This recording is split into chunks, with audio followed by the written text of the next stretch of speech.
সুপ্রিয় শিক্ষার্থী বন্ধুরা, আসসালামু আলাইকুম। শুভ সকাল। বৈশাখের এই চমৎকার দিনে যখন আকাশে ছেঁড়া ছেঁড়া মেঘেরা খেলা করছে আর গুড়ি গুড়ি বৃষ্টি এই আমাদের বসুন্ধরায় ঝরে পড়ছে, ঠিক তেমন একটি সুন্দর মুহূর্তে, একটি চমৎকার পরিবেশে, হিমশীতল আবহাওয়ায় আমরা বরিশাল অনলাইন স্কুলে হাজির হয়েছি। তোমাদের সবাইকে বরিশাল অনলাইন স্কুলের পক্ষ থেকে শুভেচ্ছা, স্বাগতম। আজকে আমি বাংলা ক্লাস নিয়ে তোমাদের সামনে হাজির হয়েছি। তোমরা নিশ্চয় আমাকে অনেকেই চেনো না। আমার নাম হচ্ছে আহমদ হোসাইন, সহকারী শিক্ষক, government laboratory high school, Rajshahi. প্রিয় শিক্ষার্থী বন্ধুরা, আমরা ক্লাস শুরু করার আগে কটি কথা বলে নিই। যারা এখনও আমাদের এই ক্লাসের সাথে যুক্ত হওনি, যারা এখনও লাইনে আসতে পারোনি, তোমরা তাদেরকে টেক্সট দিয়ে বা মেসেজ করে বা ফোন করে দ্রুত যুক্ত হতে বলে দাও। আর ভিডিও চলাকালীন সময়ে, অর্থাৎ ক্লাস চলাকালীন সময়ে তোমরা তোমাদের বিভিন্ন পেজে, বিভিন্ন গ্রুপে, বিভিন্ন টাইম লাইনে তোমরা এই লাইভ ক্লাসটি শেয়ার করে দাও। আমি কর্তৃপক্ষকেও, বরিশাল অনলাইন স্কুল কর্তৃপক্ষকে অনুরোধ করব, আপনারা এই ক্লাস যে আমাদের শুরু হয়ে গেছে, এই ক্লাসটিকে আপনারা বিভিন্ন গ্রুপে, পেজে শেয়ার করে অন্যান্য শিক্ষার্থী যারা আছে, আমাদের প্রাণপ্রিয় শিক্ষার্থীদের দেখার সুযোগ করে দেবেন। ধন্যবাদ। প্রিয় শিক্ষার্থীবৃন্দ, আমি আর কথা বাড়াতে চাচ্ছি না, এবার সরাসরি আমরা ক্লাসে চলে যাব। কেমন, কি পড়বো আজকে আমরা? তাহলে প্রথমেই আমরা একটু চিন্তা করে নিই যে আমরা কি পড়ব। প্রিয় বন্ধুরা, তোমরা লক্ষ্য করো তো, বোর্ডে একটি বাক্য আমরা দেখতে পাচ্ছি যে আমরা লিখে দিচ্ছি। এক দেখো, আমরা লিখলাম হচ্ছে বাবা বই পড়ছেন। তোমরা কি কেউ বলতে পারবে এই যে বাক্যটির মধ্যে বাক্যের প্রাণ কোনটি? তোমরা কি কেউ বলতে পারবা? হ্যাঁ, আমি জানি যে তোমরা জানো। একটি বাক্যের প্রাণ হচ্ছে এই যে এইটা। তাহলে গঠনগত দিক থেকে এই যে পড়ছেন, এটাকে বাক্যের আমরা কি বলবো? আমরা এটাকে, হ্যাঁ ঠিক ধরেছো তোমরা, এটা হচ্ছে বাক্যের ক্রিয়াপদ। কেমন? এই যে ক্রিয়াপদ, এই ক্রিয়াপদের যে মূল অংশ তাকে আমরা কি বলি? তাহলে এই ক্রিয়াপদের মূল অংশ হচ্ছে ক্রিয়ামূল। ঠিক আছে না? ক্রিয়াপদের মূল অংশটাই হচ্ছে ক্রিয়ার মূল বা ক্রিয়ামূল। সহজ কথা, ক্রিয়ার মূল বা ক্রিয়ামূল। এর আবার আরেকটা বিকল্প নাম আছে, তোমরা জানো? নিশ্চয় জানো। হ্যাঁ জি, আমরা ধরে নিচ্ছি তোমরা জানো। এইটার নাম হচ্ছে কি? ক্রিয়ামূল বা এটা ধাতু। আজকে আমরা পড়ব হচ্ছে ক্রিয়ামূল বা ধাতু। চলো আমরা তাহলে খাতায় লিখে নিই। আজকে আমাদের যে শিরোনামটা আছে, আজকে আমাদের যে পাঠের বিষয়টা আছে, আমরা এটা লিখে নিই যে আজকে আমাদের পাঠের বিষয় হচ্ছে ক্রিয়ামূল বা ধাতু। এইটা আজকে আমরা পড়ব। কেমন?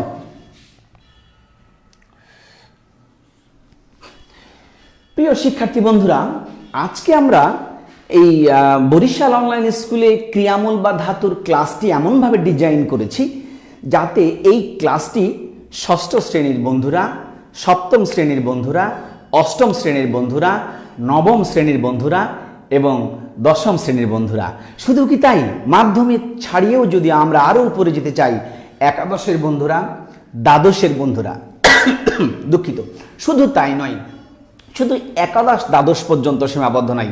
আমাদের এই ক্লাসটি উচ্চতর লেভেলে যারা অনার্সে পড়ো তাদেরও ব্যাকরণ অংশে আমাদের ক্রিয়ামূল আছে। শুধু তাই নয়, যে সমস্ত শিক্ষার্থী বা যে সমস্ত ভাই বোনেরা পড়াশোনা শেষ করে ফেলেছে, অর্থাৎ বিসিএস পরীক্ষা দেবে বা বিভিন্ন চাকরির জন্য কম্পিটিশানে অংশগ্রহণ করবে, তাদের জন্যও কিন্তু আজকে এই ক্লাসটি খুবই অর্থবহ এবং গুরুত্বপূর্ণ। শুধু তাই নয়, আমার যে সমস্ত সহকর্মী বন্ধুরা আছেন তারাও আমাদের সাথে সাদরে যুক্ত হতে পারেন। আপনাদেরও আমাদের আন্তরিক অভিনন্দন। আপনারা আমাদের সাথে যুক্ত হলে আমরা কৃতার্থ হব, আমরা ধন্য হব, আমরা প্রীত হব। প্রিয় শিক্ষার্থী বন্ধুরা, চলো আমরা এবার পাঠে চলে যাই। তাহলে আজকে আমরা বললাম কি, এটা ক্রিয়ামূল। এর বিকল্প নাম কি? এর বিকল্প নাম হচ্ছে ধাতু। তাহলে আমরা শুরুতেই যে কাজটা করব, যে আমরা বাক্যে একটা ক্রিয়ামূল খুঁজে পেলাম। কেমন? অর্থাৎ তোমরা মনে রাখবে, আজকে আমরা হচ্ছে ভাষার সবচাইতে গুরুত্বপূর্ণ অংশটা পড়ব। তোমরা প্রশ্ন করতে পারো মনে মনে যে স্যার সবচাইতে কেন? কেন কারক নয়, কেন বিভক্তি নয়, এরা সবচাইতে গুরুত্বপূর্ণ নয়, এটি কেন? আমি তোমাদের সহজ করে বলি, ভাষা মানে কি? ভাষা মানে হচ্ছে বাক্য। বাক্য মানে কি? বাক্য মানে হচ্ছে ক্রিয়াপদ। আমি এই জন্য বললাম, একটা ক্রিয়াপদ ছাড়া কোনোদিনও কোনো বাক্য হয় না, আর একটা কমপ্লিট বাক্য ছাড়া ওটাকে ভাষা বলা যায় না। এই জন্য আমি বলছি যে আজকের যে অংশটা সেটা হচ্ছে কি, আমাদের ক্রিয়ামূল বা যে আমরা ধাতু বলছি, এটা হচ্ছে আজকে আমাদের ব্যাকরণের সবচেয়ে গুরুত্বপূর্ণ অংশ। তোমরা নিশ্চয়ই ব্যাকরণে খেয়াল করেছো যে কি বলে, যে ক্রিয়াপদকে বাক্যের প্রধান অঙ্গ বলা হয়। আমাদের প্রধান অঙ্গ কোনটি? আমাদের প্রধান অঙ্গ কোনটি? আমাদের প্রধান অঙ্গ হচ্ছে মাথা। হাত না থাকলে চলে, একটা পা না থাকলে চলে। আমাদের পৃথিবীতে অনেক মানুষ আছে যার দুটো হাতই নেই, দুটো পা নেই, চোখ নেই, কান নেই, কিন্তু মাথা নেই, অসম্ভব। মাথা ছাড়া যেমন একটা মানুষকে কল্পনা করা যায় না, একটি প্রাণীকে কল্পনা করা যায় না, ঠিক ক্রিয়াপদ ছাড়া একটি বাক্যকে কল্পনা করা যায় না। আমরা আজকে সেই ক্রিয়াপদেরই আরো অভ্যন্তরের যে বিষয়টা, সেটা হচ্ছে কি, ক্রিয়ামূল বা ধাতু। আমরা সেই অংশটা পড়ব। এই জন্য বন্ধুরা আমি বলেছি আজকে আমরা ভাষার বা ব্যাকরণের সবচাইতে গুরুত্বপূর্ণ অধ্যায়টা পড়ব। ঠিক আছে, আমরা প্রস্তুত? Let's go. তোমরা শুরুতেই, আমরা আগে ধাতুর সংজ্ঞা যাওয়ার আগে শুরুতেই আমরা একটি বাক্য লিখে নিব। সবাই খাতা একটি বাক্য লিখে নিব। লেখো যে কোনো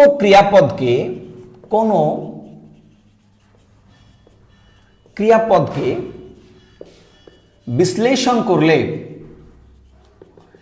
বিশ্লেষণ করলে মোট দুটি অংশ পাওয়া যায়।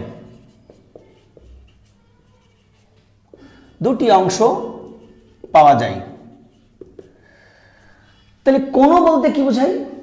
যে কোনো ক্রিয়াপদ, সেটা বড় ক্রিয়াপদ হোক আর সাইজে ছোট হোক।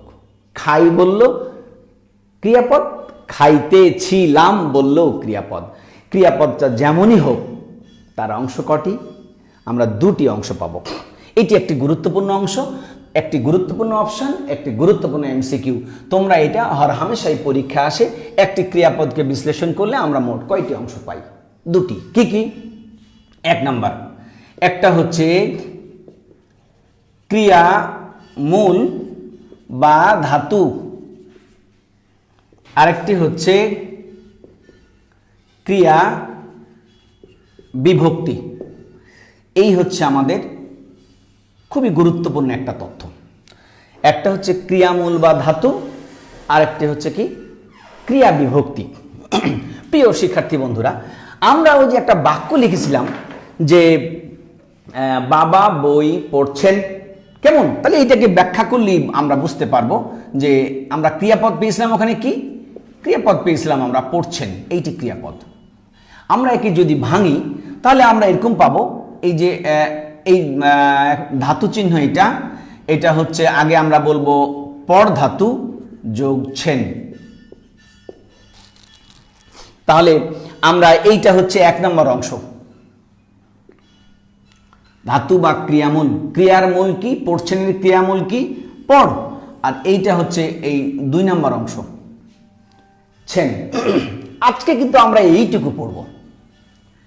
পাঠ্য বিষয় আমাদের কি, এই পর ধাতু, অর্থাৎ আজকে আমরা পড়ব ক্রিয়ামূল বা ধাতু।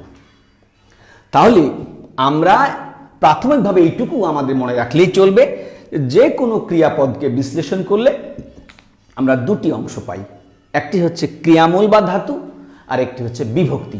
আমরা বিভক্তি নিয়ে এখানে ছিটাফোটাও আলোচনা করব না। আমরা কি নিয়ে আলোচনা করব, আমরা আলোচনা করব ক্রিয়ামূল বা ধাতু নিয়ে। তাহলে আসো বন্ধুরা, এই ক্রিয়ামূল বা ধাতু জিনিসটা কি, এটা আগে আমাদের বুঝতে হবে না। Very good. তাহলে আমরা এবার সব এটা মুছে দিই, আর এইটুকু মাথায় Ctrl+S দিয়ে সেভ করে রাখি যে একটা ক্রিয়াপদকে বিশ্লেষণ করলে 2টো অংশ পাওয়া যায়, একটি হচ্ছে ক্রিয়ামূল বা ধাতু, আর একটা হচ্ছে ক্রিয়া বিভক্তি। আমাদের আজকের পাঠের বিষয় কি, ক্রিয়ামূল বা ধাতু। ওকে, চলো আমরা এটা মুছে দিলাম। এবার আসো আমরা এই যে আমাদের যে টপিকটা নির্ধারিত হয়েছে সেটার একটা সংজ্ঞা বলি আমরা। আমি তোমাদের অঙ্কের মতো করে একটু দেখাই। যেমন আমি বললাম, যদি এরকম হয়, দেখো বন্ধুরা, ক্রিয়াপদ, ক্রিয়াপদ সমান কি পেলাম, 2টা অংশ পেলাম। কি, ক্রিয়াপদ সমান হচ্ছে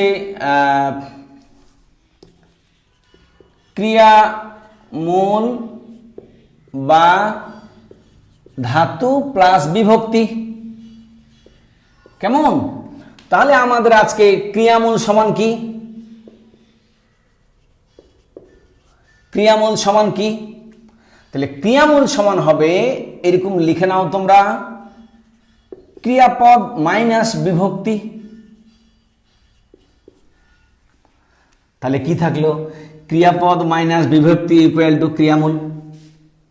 ক্লিয়ার? আচ্ছা, তাহলে এবার আমরা সংজ্ঞাটা বলে ফেলবো। সংজ্ঞাটা লিখবা যে কোনো ক্রিয়াপদ থেকে বিভক্তি অংশ বাদ দিলে যা থাকে তাই ক্রিয়ামূল বা ধাতু। ক্লিয়ার? ঠিক আছে না? Very good. আবার একটা আমি রিপিট করে দিই, কোন ক্রিয়াপদ থেকে, আমরা বললাম ক্রিয়াপদ মানে কি, 2টা অংশ, ক্রিয়ামূল আর বিভক্তি। তাহলে ক্রিয়ামূল মানে কি, ক্রিয়াপদ থেকে বিভক্তি অংশ বাদ দিলে যা থাকে, অর্থাৎ যে কোনো ক্রিয়াপদ থেকে, যে ক্রিয়াপদ থেকে আমি এইটুকু বাদ দিলাম, কেটে দিলাম, থাকলো কি, ক্রিয়ামূল বা ধাতু। এটি ক্রিয়ামূল বা ধাতুর সংজ্ঞা। ক্লিয়ার? আচ্ছা, আমরা আরো একটি সংজ্ঞা আমাদের পাওয়া যায়, যে কোনো ক্রিয়াপদের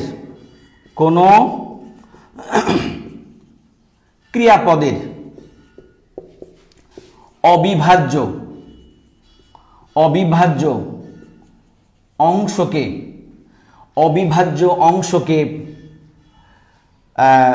ধাতু বা ক্রিয়ামূল বলে। এটিও একটা সংজ্ঞা। এটি লিখলেও তোমাকে তোমার শিক্ষক নম্বর কেটে দিতে পারবেন না। এটি হচ্ছে কি, আরো একটি। হ্যাঁ,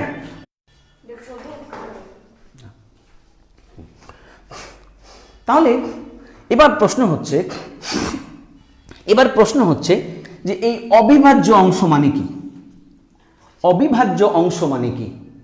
অবিভাজ্য অংশ মানে হচ্ছে যে যেটাকে আর কি বিভাজন করা যায় না, যেটাকে আর ভাঙা যায় না, বিশ্লেষণ করা যায় না। সুতরাং এটি হচ্ছে অবিভাজ্য। আমি তোমাদের বুঝাই, যেমন আমি ওইখানে দেখো, আমরা একটু অবিভাজ্য অংশ মানে কি একটু বুঝাই দিই এখানে সুন্দর করে। কেমন? অবিভাজ্য অংশটা কি? আমি বললাম এরকম, এই পড়ছেন, এটা 2টা পার্ট পেলাম। কি? একটা পেলাম পর ধাতু, আর একটা কি, ছেন। এইটাকে তুমি আর ভাঙতে পারবে না, পরকে আর ভাঙা যাবে না, অবিভাজ্য অংশ। কিন্তু এইটাকে আবার বিভক্তি তো আমরা পড়ছি না, কিন্তু এটা ভাঙা যায়। 6 যোগ n, এটি হচ্ছে কালসূচক, এটি হচ্ছে পুরুষসূচক, বিভক্তি ভাঙা যায়। কিন্তু যেটা ক্রিয়াপদ, আর একটা জিনিস আমি বললাম, যেহেতু ক্রিয়ামূল বলছি আমরা, ক্রিয়ামূল অর্থাৎ এই শব্দটার মূল অংশ হচ্ছে পদ, যেহেতু এটা ক্রিয়াপদ, এইটা হচ্ছে অমূল অংশ, এইটা হচ্ছে মূল অংশ। পর হচ্ছে মূল অংশ আর ছেন হচ্ছে অমূল অংশ। সুতরাং আমার ছেন তো প্রশ্নই ওঠে না, আমি এটা নিয়ে কথাই বলবো না, কারণ আমার পাঠের বিষয় হচ্ছে এখন ধাতু পর। এই পদটাকে তুমি আর ভাঙতে পারবা না, এই জন্য এটাকে ক্রিয়াপদের অবিভাজ্য অংশ বলে। ক্লিয়ার? আশা করি তোমাদের জিনিসটা ক্লিয়ার হয়েছে। আরও তোমাদের আসো, আমরা এই ক্রিয়ামূল বা ধাতু আরো একটু সুন্দর করে বোঝাই। আসো দেখো, আমি এবার একটা ড্রয়িং করব বোর্ডে। কি করব? ড্রয়িং। তবে শর্ত হচ্ছে তোমরা এই আমার ড্রয়িং দেখে হাসতে পারবা না, because of I can't draw. আমি এটা মানে I can't how to draw, জানি না, হাতে কলমে নাই। যাই হোক, তারপর আমি একটু পড়ানোর স্বার্থে এটা বলি। তোমরা দেখো আমি কি আঁকার চেষ্টা করছি, তাহলে আরো জিনিসটা বুঝতে পারবা। কেমন?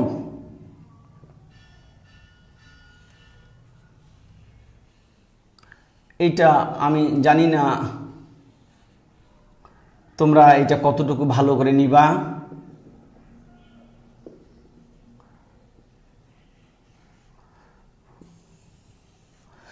তারপরে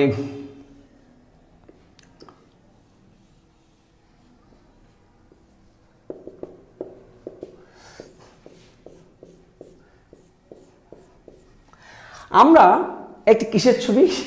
একটি গাছের ছবি আঁকলাম। এটি কি বোঝা যায় যে গাছ? না বোঝা গেলে আমি দুঃখিত, আমি এর চেয়ে তার ভালো আঁকতে পারবো না। বোঝা যায় গাছ? আমি এই জন্য বললাম, এই মূলটা বোঝানোর জন্য আমি এই ছবিটা আঁকলাম। মূল, মূল জিনিসটা কি? আমরা সাধারণত ব্যবসার মূলধনে মূল বোঝাই। আমরা ক্রিয়ামূলের জন্য আমরা এই গাছের একটা সাহায্য নিব। সাপোজ যেমন ধরো আমি বললাম যে একটা গাছের মূল রুট, আমাদের দেখবা এইটা কিন্তু কি সব একই চিহ্ন, এটা একটা রুট চিহ্ন। এই রুট, রুটকে বাংলায় কি বলে? ধাতু। আর এই বৃক্ষের ক্ষেত্রে কি বলা হয়? বৃক্ষের ক্ষেত্রে বলা হয় মূল। মূল মানে এই দেখো আপরুট, গাছ আপরুট করা মানে কি? সমূলে উৎপাটন করা। তাহলে এইটা হচ্ছে মূল। কেমন? ধাতু, রুট। সব এগুলো কিন্তু সব এক জিনিস, এক একটা সাবজেক্টে এক এক পরিভাষাটা এক এক রকমের ব্যবহার হয়। তাহলে এই যে গাছ, আমরা দেখো এই গাছের এইটার নাম কি? এইটার নাম হচ্ছে কাণ্ড। কেমন? আমার এই গাছের আরেক ক্রিয়ার সাদৃশ্য আছে বোঝানোর জন্য, ক্রিয়াপদ। ক্রিয়াপদের এই অংশটার নাম কি? বিভক্তি। এটার নাম কি? এটার নাম হচ্ছে বৃক্ষমূল। তাহলে ক্রিয়ার জন্য এটার নাম হবে কি? এটার নাম হচ্ছে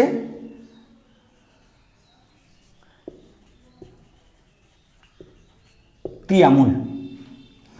তার মানে আমাদের একটা গাছের দুটো অংশ, একটা হচ্ছে মাটির উপরের অংশ, একটি মাটির নিচের অংশ। মাটির উপরের অংশটাকে বলা হয় কাণ্ড আর শাখা প্রশাখা। আমাদের এই যে কাণ্ড, শাখা প্রশাখা, বিভক্তির শাখা প্রশাখা আছে। আমি বললাম এই যে কালসূচক, কালসূচক, আর এটা হচ্ছে পুরুষ সূচক, এটা শাখা প্রশাখা। আর এটা বৃক্ষমূল, এটাই হচ্ছে আসল জিনিস, মূল। এই জটটা কেটে দিলে পরে কি? গাছটা মরে যাবে, দাম থাকবে না। ক্রিয়াপদের এই বৃক্ষের মূলের মতনই হচ্ছে এটা ক্রিয়ামূল। ক্লিয়ার? আশা করি তোমরা এখন পর্যন্ত ক্রিয়ামূলের এই মোট মানে স্বরূপটা তোমরা বুঝতে পেরেছো, যে ক্রিয়ামূলটা ধাতুটা কি, এটা কাকে বলে, এটা তোমাদের বোধগম্য হয়েছে। চলো এবার আমরা ক্রিয়ামূলের প্রকারগুলো জেনে নিই। আসো শিক্ষার্থী বন্ধুরা, আমাদের কিন্তু এই যে ক্রিয়ামূলের যে বিষয়টা আছে সেইটা ভালো করে হৃদয়ঙ্গম করতে হবে, মনের মধ্যে ভালো করে ধারণ করতে হবে। শুধু ক্লাস দেখলে হবে না, হৃদয়ে ভালো করে ধারণ করে এইটাকে কি করতে হবে? এইটা পারফরমেন্স দেখাতে হবে তোমাকে পরীক্ষার খাতায়, তোমার বিভিন্ন রকম কম্পিটিশনে, তারপরে বিভিন্ন কি বলে যে তোমার বাস্তব জীবনে। হ্যাঁ, তুমি এটা কি দিতে হবে? তোমার প্রয়োগ ক্ষমতাটা অর্জন করতে হবে, তোমাকে পারঙ্গমতাটা তোমাকে বৃদ্ধি করতে হবে। তাহলেই এই বরিশাল অনলাইন স্কুল আর আমাদের যে কি বলে যে আমাদের যে প্রচেষ্টা সেটা কি হবে, সফল হবে। কেমন আমরা খেয়াল করিনি বরিশাল অনলাইন স্কুল, ঠিক আছে। প্রিয় শিক্ষার্থী বন্ধুরা, আমরা এবার চলে যাব প্রকারভেদে। প্রকার, এই যে প্রকার, এটা লিখে রাখো, ক্রিয়ামূল বা ধাতু হচ্ছে 3 প্রকার। আমরা একটা একটা করে সবগুলো শিখব। কত প্রকার এটা? মোট হচ্ছে 3 প্রকার। 1, মৌলিক ধাতু। মৌলিক ধাতু আমরা একবারে, এগুলোর আবার প্রত্যেকটা সাব প্রকার আছে, ছোট ছোট সাব প্রকার আছে, আমরা একবারই পড়ে চলে যাব। কেমন? তাহলে মৌলিক ধাতু, আমরা এই মৌলিক হচ্ছে ধাতুর সংজ্ঞাটাকে লিখে নিই। লেখো, যে সকল ধাতু বিশ্লেষণ করা যায় না, বিশ্লেষণ করা যায় না, তাকে মৌলিক ধাতু বলে। মৌলিক মানে কি? এইটা মানে হচ্ছে তোমাদের আমি বোঝাতে চাই যে মৌলিক শব্দটার অর্থ কি। মৌলিক শব্দটার অর্থ হচ্ছে, এটা আসলে শব্দটা এরকম ভাবে তৈরি হয়েছিল, মূল যোগ ইক বা স্নেক, এই দিয়েই শব্দটা তৈরি হয়েছে। অর্থাৎ মৌলিক মানে হচ্ছে একেবারে নিরেট, একেবারে ইউনিক, গঠনগত দিক থেকে এক, যাকে কখনো ভাঙা যায় না, চোরা যায় না, বিশ্লেষণ করা যায় না, ব্যাখ্যা করা যায় না, কিছুই করা যায় না, সেটা হচ্ছে মৌলিক ধাতু। বোঝা গেল? আচ্ছা, তার মানে কি? মৌলিক ধাতু, যে সকল ধাতু বিশ্লেষণ করা যায় না, মৌলিক ধাতু। এর আবার একটা বিকল্প নাম আছে, খুবই ইম্পর্টেন্ট, এটা লিখে রাখো। এটার আরেক নাম হচ্ছে সিদ্ধ বা স্বয়ং সিদ্ধ ধাতু। মৌলিককে বলা হয় সিদ্ধ বা স্বয়ং সিদ্ধ ধাতু, ঠিক আছে। যেমন আমি বললাম এরকম, সাপোজ আমি বললাম যে ওই উদাহরণটা দিয়ে আমরা ব্যাখ্যাটা করি, তাহলে আমাদের সুবিধা হবে। আমরা বললাম হচ্ছে যে বাবা কি করছিলেন? বই পড়ছিলেন। আমি বললাম হচ্ছে এই পর ধাতু আর যোগ ছেন, তাহলে এই যে পরটাকে আর ভাঙা যাবে না, ক্লিয়ার। কিন্তু এমন কতগুলো ধাতু আছে, আবার এই ধাতুটাকেও একটু ভাঙা যায় হালকা, আমরা সেটা পরবর্তীতে পড়বো। আমরা শুধু এইটুকু পড়ি যে মৌলিক ধাতু, এটাকে কি করা যায় না? ভাঙা যায় না, একদম নিরেট, কনক্রিট, ইউনিক। সাপোজ আমি একটা উদাহরণ দিই, আমার হাতের কাছে এই মুহূর্তে একটা চিরুনি আছে, এটাকে তুমি ভেঙে পাট পাট করতে পারবা না, সাধ্য নাই। হ্যাঁ, কিন্তু আমার হাতে একটি কলম আছে, এটিকে আলাদা করা যায়। দেখো, এটা একটা পার্ট, এইটা একটা পার্ট, তাহলে এটি মৌলিক, কিন্তু এটি মৌলিক নয়, এটাকে ভাঙা যায়, মৌলিক নয়। তাহলে এই কলমটা কি? আমরা কলমের সময় আসলে বলবো, কেমন। কিন্তু এই চিরুনিটা দেখো, এইটা কি? একদম একটাই অংশ, এটাকে আর ভাঙা যাবে না। হ্যাঁ, হাতুড় দিয়ে পিটালে ভাঙা যাবে, কিন্তু তখন আর জিনিসটা চিরুনিটা চিরুনি থাকবে না, ওটা ভিন্ন জিনিস। কিন্তু গঠনগত দিক থেকে এটি ইউনিক, কিন্তু এটা গঠনগত দিক থেকে কি? এটা গঠন এমনভাবে করা হয়েছে, এটাকে ভাঙা, খোলা যায়, লাগানো যায়, এটা মৌলিক না। কিন্তু এই চিরুনিটা কি? মৌলিক, এটাকে ভাঙতে পারবা না। ওকে, বোঝা গেছে মৌলিকটা? আচ্ছা, চলো, এই মৌলিক ধাতুটা মোট 3 প্রকার। মৌলিক ধাতু কয় প্রকার? 3। আমরা লিখবো হচ্ছে ক, সংস্কৃত ধাতু, সংস্কৃত ধাতু। খ, বাংলা ধাতু। গ, বিদেশি ধাতু। আমি এগুলো এত বিস্তারিত সংজ্ঞা দিব না, তোমরা শুধু বুঝে নাও যে সংস্কৃত ধাতু কাকে বলে, তোমরা শুধু বুঝে নাও বাংলা ধাতু কাকে বলে, বিদেশি ধাতু কাকে বলে। অর্থাৎ গঠনগত দিক থেকে এরা মৌলিক, কিন্তু এই প্রকারটা হয়েছে উৎসগত দিক থেকে। অর্থাৎ বাংলা ভাষায় আমাদের যে সকল মৌলিক ধাতু ব্যবহৃত হয় তার কিছু অংশ এসেছে সংস্কৃত থেকে, মৌলিক ধাতু, বাট এর স্ট্রাকচার গঠনটা সংস্কৃতের। কিছু আছে বাংলায় ব্যবহৃত হয়, বাংলাটা কি আমরা তখন বাংলার সময় বলবো। আর কিছু আছে বিদেশি ভাষা থেকে এসছে, বাংলায় ব্যবহৃত হচ্ছে, কিন্তু মৌলিক ধাতু ভাঙা যাবে না। তার মানে কি, এগুলো মৌলিক ধাতুর প্রকার, 3 প্রকার: সংস্কৃত ধাতু, বাংলা ধাতু, বিদেশি ধাতু। কিন্তু এগুলো প্রকারটা এসছে উৎসের দিক থেকে। আমাদের যদি এমন হইতো যে এখানে ধরো ফার্সি বা ল্যাঙ্গুয়েজ থেকে যদি মৌলিক আসতো, তাহলে তাকে আমরা ফার্সি ধাতু বলতাম, ওইটা হয়তো আমরা একবারই বিদেশি বলে নিয়েছি। অর্থাৎ সংস্কৃত, বাংলা বাদে আর যত অন্য ভাষা থেকে এসছে সবগুলোকে একত্রে বলছি কি, বিদেশি ধাতু। সংস্কৃত ধাতু, প্রিয় শিক্ষার্থী বন্ধুরা, সংস্কৃত ধাতু তোমরা জানো যে এইটা সংস্কৃত অর্থাৎ তৎসম শব্দ থেকে বাংলা এসেছে এমন ক্রিয়াপদের ধাতুটা কি, সংস্কৃত ধাতু। বুঝাতে পেরেছি? অর্থাৎ আমরা তো ধাতু বলছি কাকে, ক্রিয়াপদের মূলকে। তাহলে ক্রিয়াপদ যদি সংস্কৃত হয় তাহলে তার ধাতুটা সংস্কৃত, সহজ কথা। ক্রিয়াপদটা যদি বাংলা হয় তাহলে তার ধাতুটা বাংলা ধাতু।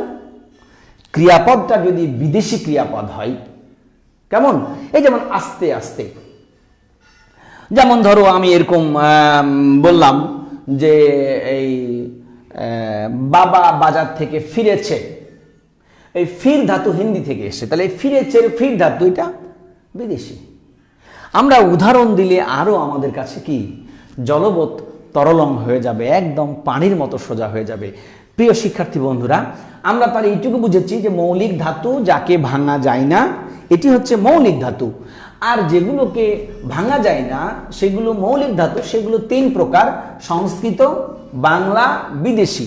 তার মানে প্রকারটা আমরা উৎসের দিক থেকে বিভাজন করছি, যে সংস্কৃত ক্রিয়ার মূলকে সংস্কৃত ধাতু বলছি, বাংলার ক্রিয়ামূলকে বাংলা ধাতু বলছি, আর বিদেশি যে ক্রিয়াপদগুলো আমাদের বাংলা ভাষায় ব্যবহার হয় সেগুলো ধাতুকে কি বলছি, বিদেশি ধাতু বলছি।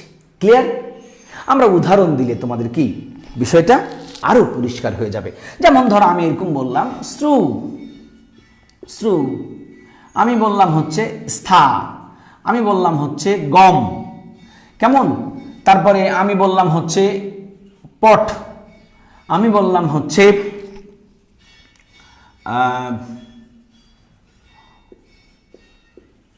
অঙ্ক, কেমন, আমি বললাম হচ্ছে নৃত, ইত্যাদি ইত্যাদি। তার মানে কি, শ্রবণ, এইটা সংস্কৃত ধাতু শ্রু, হ্যাঁ, স্থান, তারপরে গম, পট, এগুলো আমি এমন কতগুলো, আমি এবার টেকনিক্যালি এমন কতগুলো ধাতু ব্যবহার করেছি যেগুলো হুবহু বাংলাও হয়, অর্থাৎ বাংলা রূপটা ভিন্ন। আমি শ্রুকে আমি বললাম কি শোন, এটি বাংলা। স্থাকে আমরা বলছি থাক, গমকে বলছি আমরা যা, পটকে আমরা বলছি হচ্ছে পড়, অঙ্কে বলছি আমরা আঁক, নৃত্যকে আমরা বলছি হচ্ছে নাচ, ইত্যাদি। তোমরা একটা জিনিস খেয়াল করছো, এই যে কোনো জায়গায় হস হচ্ছে, কোনো জায়গায় হচ্ছে না, তার মানে কি, যে সমস্ত ধাতু শেষে কার আছে স্পষ্ট। এই যেমন শ্রুতে কি আছে রস্য, এখানে কি আছে আ, এখানে কি আছে আ, এগুলোর ক্ষেত্রে হবে না। আর যেগুলোতে নাই সেগুলোতে আমরা কি হস চিহ্ন ব্যবহার করেছি। তবে সবচেয়ে বেশি শুদ্ধ যদি আমরা এর আগে কি একটা ধাতু চিহ্ন এরকম করে ধাতু চিহ্ন একটা দিয়ে দিতে পারি, হ্যাঁ,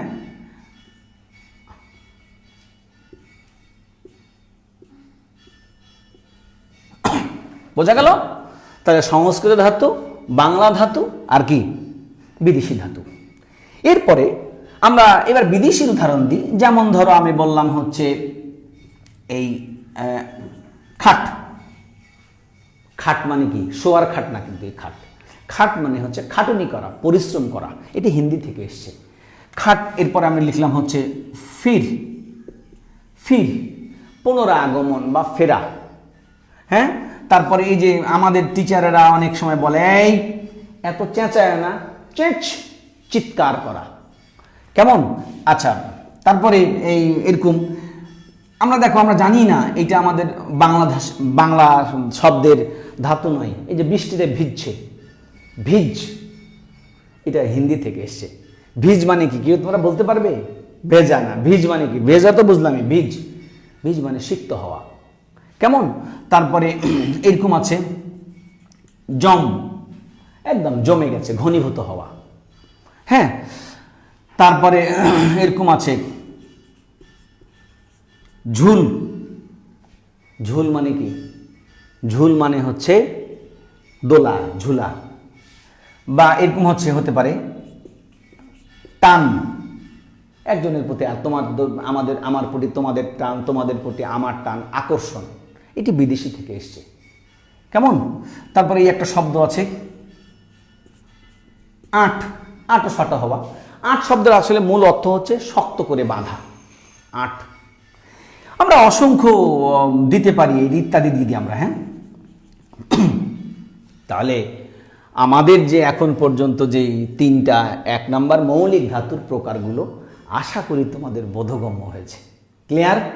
তারপরেও যদি কোনো প্রশ্ন থাকে তাহলে আমাদের এই যে বরিশাল অনলাইন স্কুল আছে না, বরিশাল অনলাইন স্কুল, তোমরা এখানে এই পেজে কমেন্ট বক্সে কমেন্ট করবে, আমি ইনশাল্লাহ রেসপন্স করব।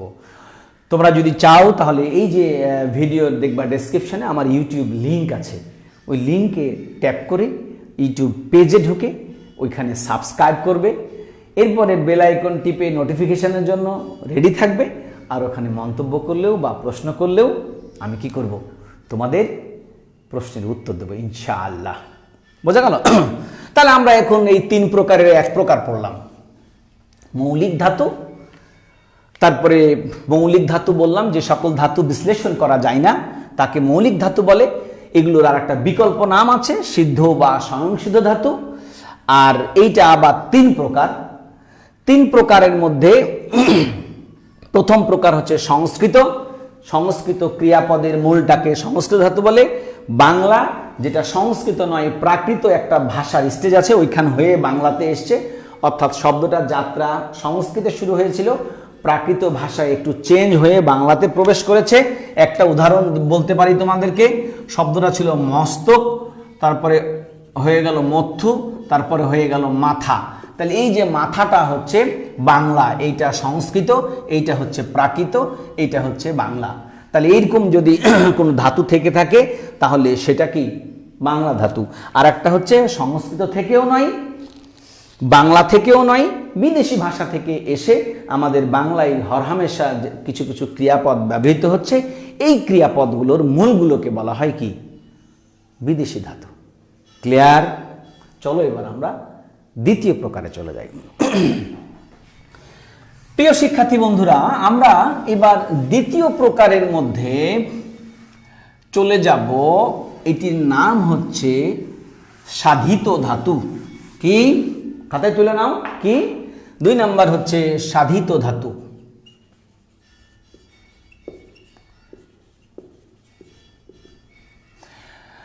আমার লেখা বোঝা যাচ্ছে? আমার লেখা আবার তোমাদের মতো এত সুন্দর না। তাহলে সাধিত ধাতু একটা ছোট্ট এই গণিতের মতো ফর্মুলা দিই। কেমন? তোমরা এই যে এরকম বলো না, x5 প্লাস সমান সমান হচ্ছে 10 হলে x এর মান কত হবে? 2 হবে। এরকম আছে না, তোমরা করো না? হ্যাঁ, আমি এইরকম করে একটু গণিতের মতো করে বোঝাই। আমরা এইটাকে ধরবো মৌলিক প্লাস আ ইকুয়াল টু সাধিত ধাতু। এটা হচ্ছে একটু মানে গাণিতিক স্টাইলে উপস্থাপন করলাম। তাহলে সাধিত ধাতুর সংজ্ঞা হয়ে গেল আমার। ক্লিয়ার? যে মৌলিক যোগ আ ইকুয়াল টু কি সাধিত ধাতু। না, আমরা এটা মনে রাখার জন্য তোমাদের টিপস দিলাম। অবশ্যই আমরা সাধিত ধাতুর কি এটি সংজ্ঞা দিব।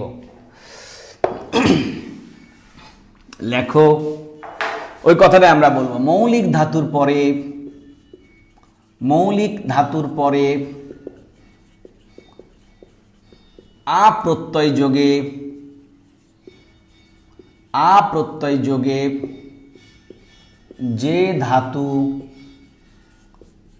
গঠিত হয় তাকে সাধিত ধাতু বলে। ক্লিয়ার? তাহলে আ প্রত্যয়, আ একটি প্রত্যয়, এইটা সাধিত ধাতু। আ প্রত্যয় একটি এমসিকিউ হর হামেশা থাকে যে সাধিত ধাতু কোন প্রত্যয় যোগে সাধিত হয় বা গঠিত হয়, সেটার উত্তর এক কথাই হবে কি? আ প্রত্যয়, এ প্রত্যয়, উ প্রত্যয়, ই প্রত্যয়। ক্লিয়ার? ওকে, তাহলে মৌলিক ধাতুর পরে আ প্রত্যয় যোগে, তার মানে কি সাধিতকে ভাঙা যাবে, সাধিতকে ভাঙা যাবে কিন্তু মৌলিককে ভাঙা যাবে না। প্র্যাকটিক্যাল দেখে নাও এবার। এটা ছিল মৌলিক ধাতু, এটাকে আর ভাঙা যায় না। এর সাথে লাগলো আ প্রত্যয়, অর্থাৎ এই যে এখন যুক্ত হলো, এখন তৈরি হলো কি? সাধিত ধাতু। এটি হচ্ছিল মৌলিক, এটাকে আর ভাঙা যায় না। এর সাথে আর একটা আ প্রত্যয় যুক্ত হলো, সাধিত, এটা সাধিত হলো। এখন টোটালি সাধিতকে ভাঙানো যাবে, এই একটা অংশ, এই একটা অংশ। তার মানে তুই মৌলিক ধাতুকে, সাধিত ধাতুকে ভাঙলে কি পাবা? একটা মৌলিক ধাতু পাবা, একটা আ পাবা। ক্লিয়ার? বুঝেছ? না বুঝলে প্রশ্ন করবা, আমরা আরো সুন্দর করে বুঝিয়ে দেবো। আর একবার বলে দিচ্ছি, মৌলিক ধাতুর পরে আ প্রত্যয় যোগে যে ধাতু গঠিত হয় তাকে সাধিত ধাতু বলে। ওকে, সাধিত ধাতু মৌলিক ধাতুর মতোই আবার তিন প্রকার। কত প্রকার? তিন প্রকার। আমরা লিখে নিই। ক, এক নাম্বার হচ্ছে নাম ধাতু, দুই নাম্বার হচ্ছে প্রযোজক ধাতু,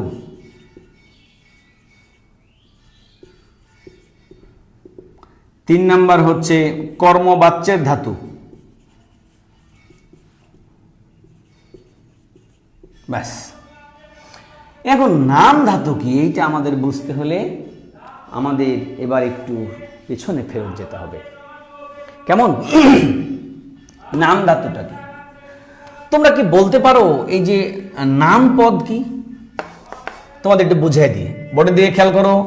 পদ প্রধানত দুই প্রকার, একটি হচ্ছে নাম পদ, আরেকটি হচ্ছে ক্রিয়াপদ। এই যে ক্রিয়াপদ, নাম পদ আবার কয় প্রকার? চার প্রকার। কি কি? বিশেষ্য, বিশেষণ, সর্বনাম আর অব্যয়। বিশেষ্য, বিশেষণ, সর্বনাম, অব্যয়, এই চারটিকে একত্রে বলা হয় নামপদ। আর আলাদা থাকলো একটা ক্রিয়াপদ। এই পদ প্রধানত দুই প্রকার, নামপদ আর ক্রিয়াপদ। অবশ্য অব্যয় সব্যয় একটি তথ্য আছে, সেটিও সঠিক। তাহলে নামপদ এবং ক্রিয়াপদ এই মিলিয়ে পদ হয় মোট পাঁচ প্রকার। নামপদ চার প্রকার, বিশেষ্য, বিশেষণ, সর্বনাম, অব্যয় আর এক প্রকার ক্রিয়াপদ। এই মিলিয়ে, সব মিলিয়ে পদ পাঁচ প্রকার। পদ প্রধানত দুই প্রকার, নামপদ, ক্রিয়াপদ বা অব্যয় পদ, সব্যয় পদ। কিন্তু সাধারণত পদ হচ্ছে পাঁচ প্রকার, বিশেষ্য, বিশেষণ, সর্বনাম, অব্যয়। এই নাম পদের থেকেই নাম ধাতু এসছে। ক্লিয়ার? আমরা এবার একটা সংজ্ঞা লিখবো, এটাকে লিখতে হবে। লেখক বিশেষ্য, বিশেষণ ও অব্যয় এর পরে, এই তিনটার পরে আ প্রত্যয় যোগে যে ধাতু গঠিত হয় তাকেই নাম ধাতু বলে। আর একটু মিলিয়ে নাও, তুলে নাও খাতায়। বিশেষ্য, এখানে আমরা নাম পদ পেয়েছিলাম কয়টা? চারটা। এখানে সর্বনামটা বাদ, এটা কাজ করতে পারে না এখানে গিয়ে, তার বাকি থাকলো তিনটা। এই তিনটা কি কি? বিশেষ্য, বিশেষণ এবং অব্যয়। বিশেষ্য, বিশেষণ এবং অব্যয় এগুলো হচ্ছে কি? পদ। এরপরে যখন আ যুক্ত হবে তখন সেটা কি হবে?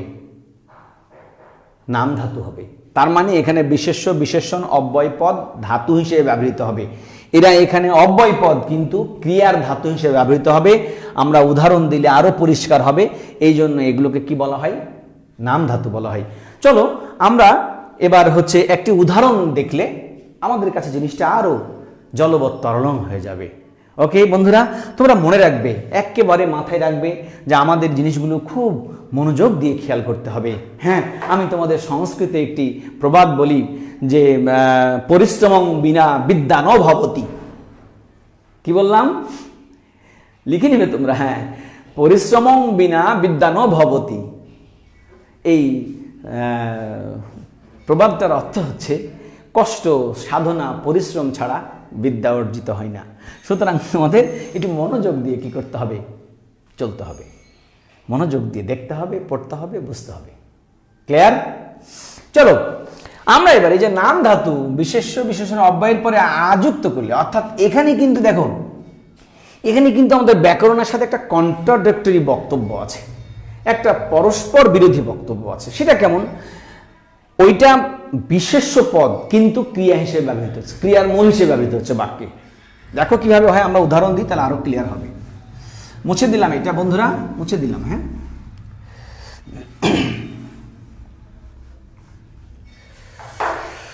যেমন ধরো আমি বললাম, এই যে এরকম বললাম শব্দটা দুর্নীতি বাজরা, দুর্নীতি বাজরা অভাবীদের গম হাতাচ্ছে। এইটা উদাহরণ দেখলে আমরা বুঝতে পারবো। এই যে এখন করোনার সময় মাননীয় প্রধানমন্ত্রী এই যে আমাদের ত্রাণের ব্যবস্থা করেছেন অসহায়, খেটে খাওয়া দিনমজুর, না খাওয়া মানুষদের, অথচ যারা প্রতিনিধি, যাদের উপরে জনগণের আস্থা, যাদের মুখের দিকে তারা চেয়ে প্রহর গুনে, তাদের বাড়িতেই গম পাওয়া যাচ্ছে, আমরা পত্র পত্রিকায় দেখছি। তাহলে এখানে দেখো দুর্নীতিবাজরা অভাবীদের গম হাতাচ্ছে, কোন পদ? ক্রিয়াপদ, এটা হাতাচ্ছে। তাহলে এখানে সাধিত ধাতু, তো এখানে ধাতুটা হচ্ছে হাতা, এরপরে এখানে ছয় এটা বিভক্তি, এটা আমার বাদ। তাহলে সাধিত ধাতুকে আমরা বলছি ভাঙা যাবে। তাহলে মূল পদ কি? মূল পদ হচ্ছে হাত, এই যে হচ্ছে আ প্রত্যয়। তাহলে হাত কোন পদ? বিশেষ্য পদ। দিস ইজ নাম ধাতু। অর্থাৎ হাত বিশেষ্য পদ হলেও এখানে হাতাচ্ছে ক্রিয়াপদ হিসেবে ব্যবহৃত হচ্ছে। অর্থাৎ ক্রিয়াপদের মূলটা বিশেষ্য পদ, এই বিশেষ্য পদের সাথে যুক্ত হয়েছে হাত, দিয়ে হয়েছে কি? হাতাচ্ছে। আমি যদি এরকম বলি আকাশে বিদ্যুৎ চমকাচ্ছে,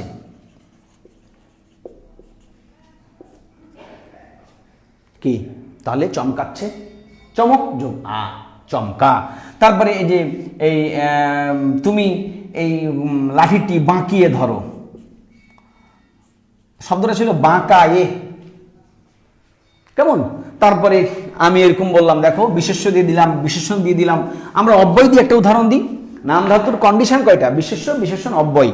যেমন ধরো যে আমার দাঁত ব্যথাই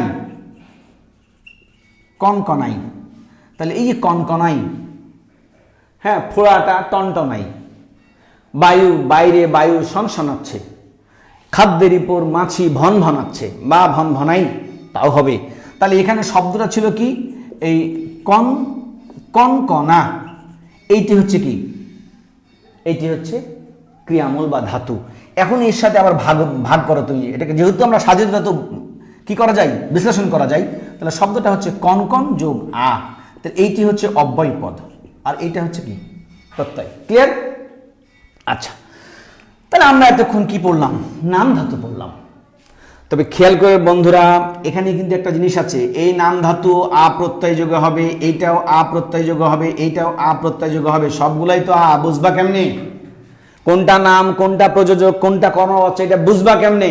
আমরা শেষের দিকে একটা টিপস দিয়ে দেবো তোমাদের, কেমন? আচ্ছা, এই গেল আমাদের নাম ধাতু। এবার আসো প্রযোজক ধাতু। প্রযোজক ধাতু তোমরা খুবই কমন একটা ধাতু, তোমরা লিখে রাখো।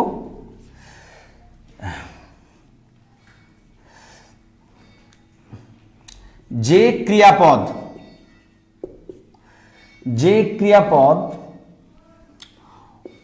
অন্যের প্রযোজনায় বা তত্ত্বাবধানে সাধিত হয় তাকে প্রযোজক ক্রিয়া বলে। আর প্রযোজক ক্রিয়ার ধাতুই হচ্ছে প্রযোজক ধাতু। আবারও বলি, মিলে নাও। যে আমরা যদি একেবারেই বলি যে যে ধাতু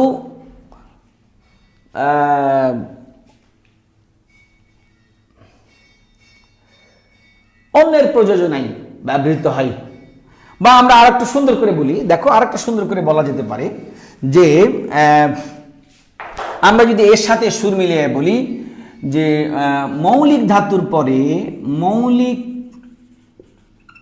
ধাতুর পরে আ প্রত্যয় যোগে ব্র্যাকেটে হবে প্রেরণার্থে। এইটা একটা ভালো আইডিয়া পাওয়া গেছে। প্রেরণার্থে যে ধাতু গঠিত হয় তাকে প্রযোজক ধাতু বলা হয়। এখন পার্থক্য হচ্ছে, দেখো আগেরটা ছিল আ ছিল সাদা আ, আর এখানের আ সাদা আনা, ফ্রেশ আনা। এখানে একটা হচ্ছে অর্থবহ আ, আগে ছিল এমনি আ যুক্ত হবে, এই জন্য এটার নাম দিয়েছি সাদা আ। আর এখানে হচ্ছে প্রেরণার্থ। প্রেরণার্থ শব্দের অর্থ হচ্ছে অন্যকে দিয়ে কাজ করাবে, নিজে কাজ করবে না। বোঝা গেল? এই জন্য এটাকে বলা হয় প্রেরণার্থ। আরেকটা খেয়াল করবো, আমি যে কথাটা বলছিলাম যে টিপস, এই দুটোর মধ্যে একটা পার্থক্য আছে। পার্থক্যটা হচ্ছে যে মৌলিক ধাতু এইটা যুক্ত হবে বিশেষ্য, বিশেষণ ও অব্যয়ের পরে, আর এইটা যুক্ত হবে কিসের পরে? একটা ক্রিয়ামূল বা নর্মাল ধাতুর পরে। আর ওখানে যুক্ত হবে নামপদ, বিশেষ্য, বিশেষণ, অব্যয়ের পরে।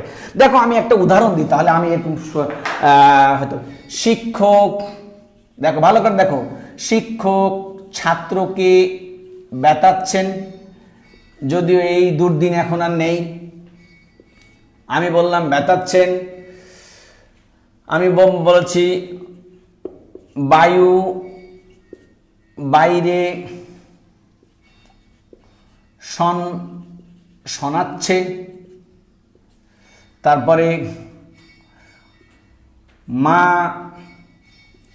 মা শিশুকে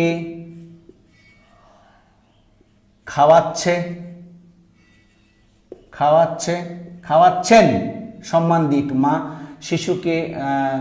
মা শিশুকে খাওয়াচ্ছেন। হ্যাঁ, আবার বললাম যে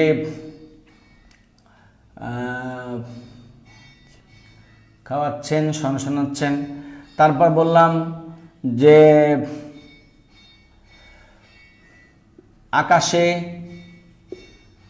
আকাশে বিদ্যুৎ চমকাচ্ছে। দেখো এইখানে সবগুলোর গঠন একরকম। এখানে ব্যথাচ্ছে, শোনাচ্ছে, খাওয়াচ্ছে, চমকাচ্ছে। তুমি কি করে বুঝবা উত্তর কোনটা? তোমাকে প্রশ্ন করলো নিচের কোনটি প্রযোজক ধাতুর উদাহরণ, বা নিচের কোনটি নাম ধাতুর উদাহরণ নয়। উত্তর পজিটিভ হোক নেগেটিভ হোক, উত্তর একটাই হবে। সরি, প্রশ্নটা পজিটিভ হোক আর নেগেটিভ হোক, উত্তর কিন্তু একটাই হবে। এখন তুমি ট্রেস করবা কি করে? দেখো এখানে ব্যাদ বিশেষ্য পদ, সুতরাং এটা হবে না। এখানে সন অব্যয় পদ, এটাও হবে না। এখানে খা হচ্ছে কি? এখানে দুটি কন্ডিশনে আসছে, একটা খা যোগ আ, খাওয়া। এই খা হচ্ছে এটা উত্তর, আর চমক এটাও হবে না। তার মানে এইটা হবে উত্তর। এইটি দুটি কারণে হচ্ছে যে শিশু নিজে এখানে খাচ্ছে না, মা এখানে নিজে খাচ্ছে না, খাচ্ছে কি শিশু, মা শিশুটাকে দিয়ে খাওয়াচ্ছে। তাহলে এখানে নাম ধাতু এবং প্রযোজক ধাতুর মধ্যে পার্থক্য দুটি, মিল হচ্ছে একটি। মিল হচ্ছে এখানেও আ হবে, এখানেও আ হবে, কিন্তু পার্থক্য দুটি। এখানে নাম ধাতু বিশেষ্য, বিশেষণ ও অব্যয়ের পরে আ হবে, আর এখানে ক্রিয়ামূলের পরে আ হবে। 1 নম্বর পার্থক্য। 2 নম্বর পার্থক্য, এই নাম ধাতুতে যখন আ হবে তখন কোনো কন্ডিশন ছাড়া এমনি আ আসবে। আর এখানে একটা কন্ডিশন হচ্ছে কি, এখানে যে আটা আসবে সেটা প্রেরণার্থে আসবে, অর্থাৎ অন্যকে দিয়ে কাজ করানো। শিক্ষক ছাত্রদের পড়াচ্ছে, মা শিশুকে হাসাচ্ছে, মা শিশুকে চাঁদ দেখাচ্ছে, হ্যাঁ, রাখাল গরুকে ঘাস খাওয়াই। হ্যাঁ, তাহলে এগুলো হচ্ছে কি প্রযোজক ধাতু। ক্লিয়ার? চলো আবার আমরা গ নাম্বার কর্মবাচ্য ধাতুটা একটু বুঝে নিই। তোমাদের কর্মবাচ্য ধাতু এটা হচ্ছে যে ধাতু, লেখো, যে ধাতু ক্রিয়াপদের সাথে কর্মের প্রাধান্য থাকে।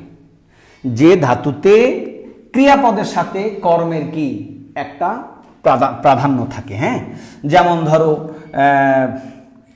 একটি পপুলার উদাহরণ, যা কিছু হারাই গিন্নি বলেন গিন্নি বলেন কেষ্টা বেটাই চোর, কেষ্টা বেটাই চোর। তাহলে এই যে হারাই পদটা এখানে, এটি হচ্ছে কি কর্মবাচ্য ধাতু। তবে এখানে একটি স্টার চিহ্ন দিয়ে একটা বলে রাখতে পারি যে অনেক ব্যাকরণবিদ বলেছেন যে এই কর্মবাচ্য ধাতু আলাদা করে নামকরণ করার দরকার নাই, এটি প্রযোজক ধাতুরই একটা অংশ। তবে আমরা প্রকার যখন লিখবো সাধিত তখন 3 প্রকারে লিখবো। তারপরে যে কাজটা ভালো দেখায় না, এই ভাই তুমি যে কথাটা বললে এটা ভালো শোনাইলো না, তাহলে ভালো দেখায়, ভালো শোনায়, হারায়, এগুলো কি, এগুলো হলে আমরা কর্মবাচ্য ধাতু দেওয়ার চেষ্টা করব। এটা বেসিক্যালি প্রযোজক ধাতুরই একটা অংশ। প্রিয় শিক্ষার্থী বন্ধুরা, আমরা যে এতক্ষণ পর্যন্ত কয় প্রকার ধাতু পড়লাম? মৌলিক, সাধিত। এবার চলো আমরা যৌগিক ধাতু পড়ি। 3 নাম্বার, শেষ নাম্বারটা আমাদের। এবার আমরা একেবারে প্রান্তিক পর্যায়ে চলে এসেছি। আমরা এবার 3 নাম্বার ধাতুটা পড়বো। কেমন? 3 যৌগিক ধাতু। যৌগিক ধাতু কেমন? হ্যাঁ, যৌগিক ধাতুর এই গঠনটা হচ্ছে যোগ যোগ ইক, যৌগিক। বোঝালো? এই যৌগিক মানে হচ্ছে, সহজ করে বুঝো যে যোগ যোগ ইক মানে হচ্ছে, আমরা যদি বলে নিই সংক্ষেপে, দুটোর যোগফল। দুটোর যোগফল অর্থাৎ এখানে মানে একটা ধাতুর মধ্যে ডুয়েল পার্ট থাকবে, দুটি অংশ থাকবে, সেটাই হচ্ছে, সেটার নাম কি? যৌগিক ধাতু। বোঝা গেল? আচ্ছা, এখন যৌগিক ধাতু আমরা যৌগিক, যেমন আমরা সাধিত ধাতুর জন্য মৌলিকের হেল্প নিয়েছিলাম, মৌলিকের পরে আ।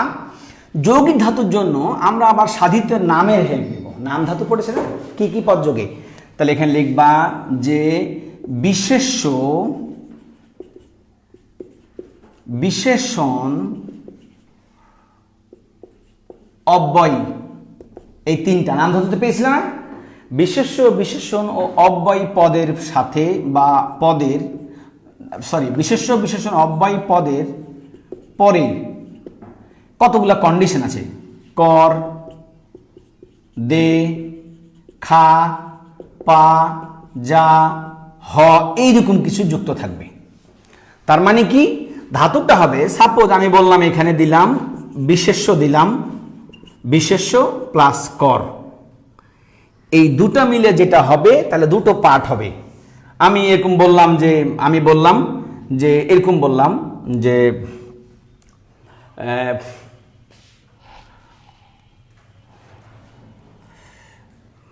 এরকম বললাম, এই বাড়ি করো,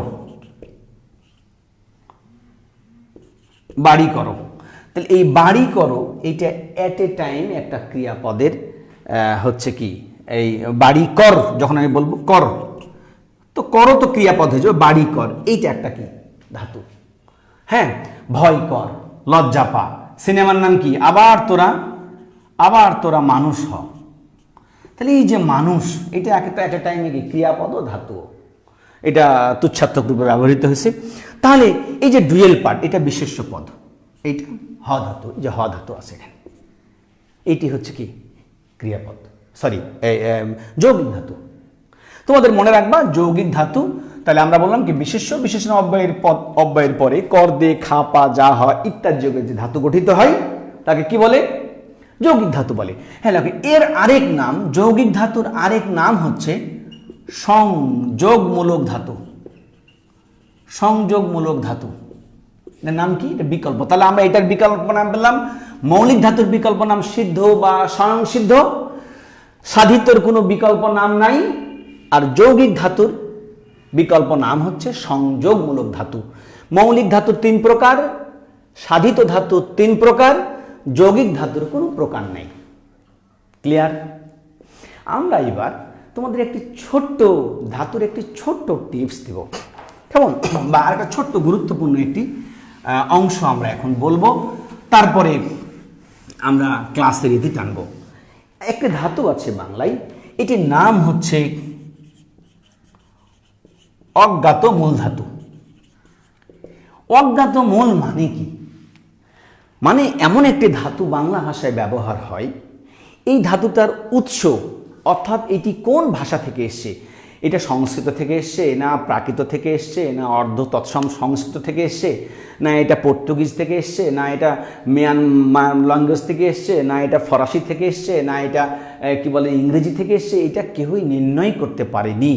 অর্থাৎ যে ধাতুর উৎসমূল নির্ণয় করা যায় না। উৎসমূল মানে কি, কোথা থেকে এসছে? যেমন আমরা বললাম এখানে যে কি বলে যে টান বা বীজ, এগুলো এসছে কোত্থেকে? হিন্দি থেকে। তাহলে এই যে আমরা এটা নির্ণয় বলতে পারলাম, আমাদের বাংলায় ব্যবহার হচ্ছে কিন্তু এসছে কোথা থেকে? হিন্দি থেকে। তাহলে সেই ক্ষেত্রে এই ধাতুগুলোকে কি করছে? সেই ক্ষেত্রে এই ধাতুগুলোকে আমরা বলতে পারছি যে এইটা বিদেশি ধাতু। কিন্তু এই অজ্ঞাত মূল ধাতু, এটার সঠিক গতি প্রকৃতি, এটার উৎস কিচ্ছু বলা যায় না, কিচ্ছু জানা যায় না। এমন একটি ধাতু বাংলায় ব্যবহার হয় যেটির নাম হচ্ছে কি? অজ্ঞাত মূল ধাতু। এবং অজ্ঞাত মূল ধাতু মাত্র একটি পাওয়া যায়। কেমন? যেমন আমরা লিখে নিই, তাহলে সংজ্ঞাটা কি হলো? যে ধাতুর সঠিক উৎসমূল নির্ণয় করা যায় না। এটা আমাদের সংজ্ঞা বইয়ে নাই, আমরা বানিয়ে দিলাম। যে ধাতুর সঠিক উৎসমূল নির্ণয় করা যায় না তাকে কি বলে? অজ্ঞাত। হ্যাঁ, এই যেমন ধরো এই হের হচ্ছে একটি অজ্ঞাতমূল ধাতু। দেখো এই হের ওই দুয়ারে দাঁড়িয়ে কে। প্রিয় শিক্ষার্থী বন্ধু, এটার অর্থ জানো তোমরা? এই অর্থ হচ্ছে দেখো, হের মানে দেখো ওই দুয়ারে দাঁড়িয়ে কে। এখন এইটার প্রয়োগ আমাদের বাংলা ভাষা, হ্যাঁ, এই কি বলে যে কাঁটা হেরি ক্ষান্ত কেন কোমল তুলিতে, দুঃখ বিনা সুখ লাভ হয় কি মহিতে। এই যে কাঁটা হেরি মানে কাঁটা দেখি কেন, এই যে কি বলে যে এই ফুলের ডাঁটাতে কেন কাঁটা? তা তো কবি বলেছে যে দুঃখ না করলে তুমি এরকম ফুল, অর্থাৎ ফুলের কাঁটার যদি তুমি আঘাত সহ্য না করো, ফুল যেমন পাবা না, জীবনে তুমি কষ্ট না করলে কি তোমার সফলতা আসবে না। বা এরকম কি বলে যে তোমাদের এই যে হেরিলাম সারি সারি বৃক্ষের কি বলে যে ঝাঁটা, এরকম একটা কবিতা আছে, প্রাণ কবিতা সম্ভবত। তারপরে কি বলে যে তোমাদের অষ্টম শ্রেণীতে কবিতাটার নাম 2 বিঘা জমিতে আছে, হেরিলাম, এরকম একটা কবিতা আছে। হেরিলাম মানে দেখিলাম। এই উপেনের উক্তিতে বলছে যে আমি কত পাহাড় নদী পর্বত দেখলাম, কত সুন্দর সুন্দর পৃথিবী ঘুরে আসলাম, কিন্তু 1 সেকেন্ডের জন্য আমার 2 বিঘাকে ভুলতে পারলাম না। এই হের মানে হচ্ছে এটার, আমাদের যেমন এই দেখের শব্দের অর্থ হচ্ছে কি দেখ, এর যেমন দর্শন আছে আমাদের ভাববাচক বিশেষ্য। এই এখানে হেরন একটা শব্দ আছে, হেরন, হের থেকে হেরন। হ্যাঁ, এরপরে হেরিলাম, হেরেছি মানে দেখেছি, হেরি দেখি, হের দেখো। সুতরাং এটার বিভিন্ন ক্রিয়াপদের কি আছে? রূপ আছে। প্রিয় শিক্ষার্থী বন্ধুরা, আমরা একেবারেই ক্লাসের একটা প্রান্তিক পর্যায়ে চলে এসেছি।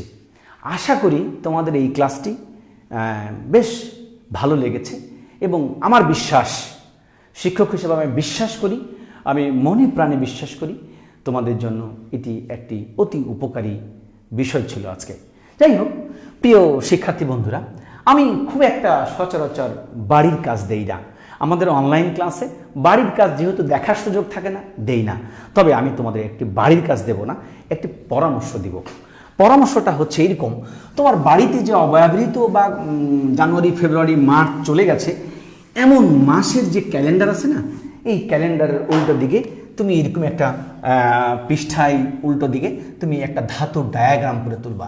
ধাতু মানে কি, এইটার সংজ্ঞাটা কেমন হবে, তারপরে এইটার প্রকারটা কি হবে, প্রকার যে 3 প্রকার, তারপরে 1, এই যে 2, 3, এগুলোর সাব প্রকারগুলো কি হবে, এইরকম করে তুমি কি এই একটা ডায়াগ্রাম করে, একটা সচিত্র বা একটা ছক বা একটা সারণী করে টেবিলের সামনে তুমি মাত্র 1 সপ্তাহ টাঙিয়ে রাখো। মাঝে মধ্যে পড়তে বসবে, 1 ঝলক দেখে নেবে। আমার বিশ্বাস তোমার এই ধাতু বা ক্রিয়ামূল কখনো ভুল হবে না। প্রিয় শিক্ষার্থী বন্ধুরা, আমরা প্রায় ঘন্টা কালব্যাপী এই ক্লাসটি উপভোগ করলাম। তোমাদের শেষের দিকে আরও একটা কথা বলে নিই, তোমাদের যদি কারো কোনো প্রশ্ন থাকে আজকের ক্লাসের ব্যাপারে, কোনো প্রশ্ন, কোনো মতামত, কোনো কোনো যদি জানার বা কোনো কৌতূহল থাকে তাহলে আমাদের এই যে বরিশাল অনলাইন স্কুলের পেজেও কমেন্ট করলে হবে, আমার ইনবক্সেও কমেন্ট করলে হবে, আমার ইউটিউব চ্যানেলে গিয়েও কমেন্ট করলে হবে। আমি মানে স্বেচ্ছায় স্বপ্রণোদিত হয়ে খুশি মনে আনন্দ চিত্তে আমি তোমাদের প্রশ্নের উত্তর দেওয়ার চেষ্টা করব। সুপ্রিয় শিক্ষার্থী বন্ধুরা, আজকে এই পর্যন্তই, আমাদের যাবার সময় হয়ে গেল। জানি না আবার তোমাদের সাথে এই বরিশাল অনলাইন স্কুলে কোন ক্লাস নিয়ে হাজির হব, তবে তোমরা নিয়মিত প্রথমে পেজটাকে লাইক দিয়ে রাখবে, আর প্রতিদিনই রাত্রিবেলা 9টা-10টার পরে এই পেজের রুটিনগুলো দেখে নেবে। আর কি করবে, আর এই পেজের সাথে যুক্ত থাকবে, উৎসাহ দিবে, উদ্দীপনা দিবে, আর বরিশাল অনলাইন স্কুলের সাথে থাকবে। সেই পর্যন্ত যে যেখানে থাকো ভালো থেকো, সুস্থ থেকো। আর আরেকটা কথা, আমাদের দেশে এখন করোনার যে ক্রান্তিকাল, প্রতিদিনই এটার অবনতি হচ্ছে, প্রতিদিনই হিউজ পরিমাণে মানুষ আক্রান্ত হচ্ছে। জানি না আমরা কতদিন এই কি বলে যে আমাদের এই করোনাকে ধরাশায়ী করতে আমাদের আর কতদিন লাগবে। স্রষ্টার কাছে সবাই দোয়া করবা আমাদের প্রিয় মাতৃভূমিকে, আমাদের স্বজাতি ভাইদেরকে যেন আল্লাহ মাফ করে দেন, সবাইকে সুস্থ রাখুন। তোমরা নিয়মিত বরিশাল অনলাইন স্কুলের সাথে থাকবে, বাড়িতে থাকবে, আর পড়াশোনার সাথে থাকবে। সেই পর্যন্তই, আল্লাহ হাফেজ। আসসালামু আলাইকুম ওয়া রাহমাতুল্লাহ।